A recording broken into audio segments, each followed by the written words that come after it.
You think the scariest thing in the ocean is a shark? Wrong. Long before sharks truly took the throne, Earth had already created something older, rougher, and far more brutal, a bone-crushing machine. It didn't have rows of sharp shark teeth, but when it opened its mouth, it didn't just bite, it cut. It was called Dunkleosteus. If the Carboniferous was the age when Earth turned insects into boss-level monsters, then the Devonian Ocean was the first time Earth turned the word sea monster into something real. More than 300 million years ago, land was not the main stage yet. The real battlefield was hiding underwater, and the ocean back then was not a blue paradise. It was not sunlight, coral reefs, and beautiful schools of fish swimming peacefully around. It was an underwater slaughterhouse, with no rules. Armored fish were everywhere, strange-mouthed creatures moved through the dark, and early predators were just beginning to use jaws to change the history of life. In that world, being able to swim did not mean you were safe. Being big did not mean you would survive. And having armor did not mean you could not be broken apart, because Dunkleosteus had arrived. The most terrifying thing about it was not its size. To be honest, according to some more careful modern estimates, it may have been around 4 meters long. That might not sound impossible. But wait, the truly terrifying monsters do not always scare you with length. They scare you with design. The front half of Dunkleosteus looked like an armored battering ram, built for the ocean. Its head was wrapped in thick bony armor. It didn't really look like a fish. It looked more like an ancient tank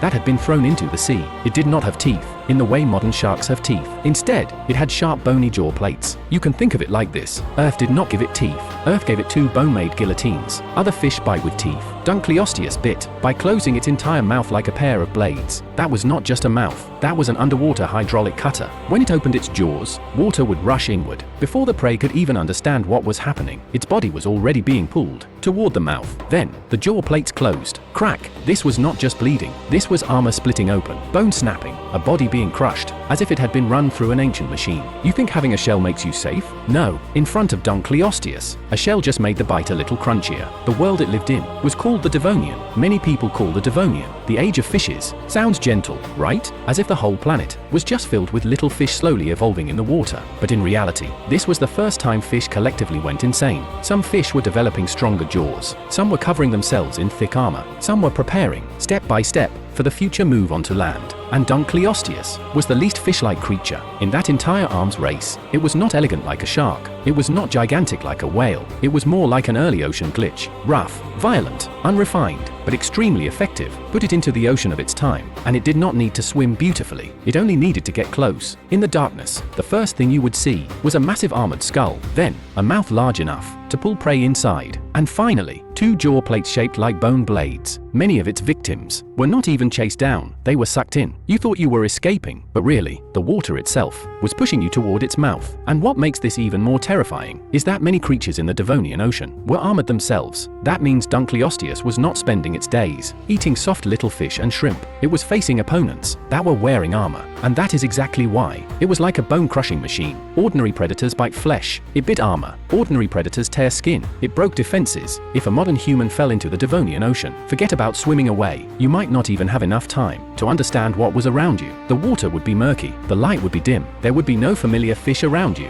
Only ancient creatures that looked like they were randomly generated from a nightmare. You look down and see a shadow beneath your feet. Then suddenly, the water in the distance changes. You feel a force, as if the entire ocean around you is collapsing toward one point. That is not a wave. That is Dunkleosteus opening its mouth. By the time you realize something is coming, you might not even see its body. You would see a giant armored gate opening in front of you. And then, everything goes black. To Dunkleosteus, you are not an invader. You are not a challenger. You are not even an important target. You are just a piece of soft flesh that happened to get pulled in while it was passing by. That is what made the Devonian Ocean so terrifying. It was not like the age of dinosaurs, where at least you could see danger charging at you on land. Here, danger was hidden in the water, hidden in the dark, hidden in the depths, where you could not hear it coming. The ocean does not leave footprints. It does not snap branches. It does not give you one last chance to turn around. By the time the water starts to move, the ending may already be written. But even a machine like this did not win forever, because one of Earth's favorite things to do is turn every ruler into a file in the archive. Dunkleosteus was once one of the top predators of the Devonian seas. It wore armor. It used bone as a blade. It crushed its enemies with its entire mouth. But then Then, the environment changed, the ocean changed, oxygen levels, climate, and food chains began to collapse layer by layer. The late Devonian extinction events dragged countless marine lives off the stage. The monsters that once ruled the sea began to disappear one after another.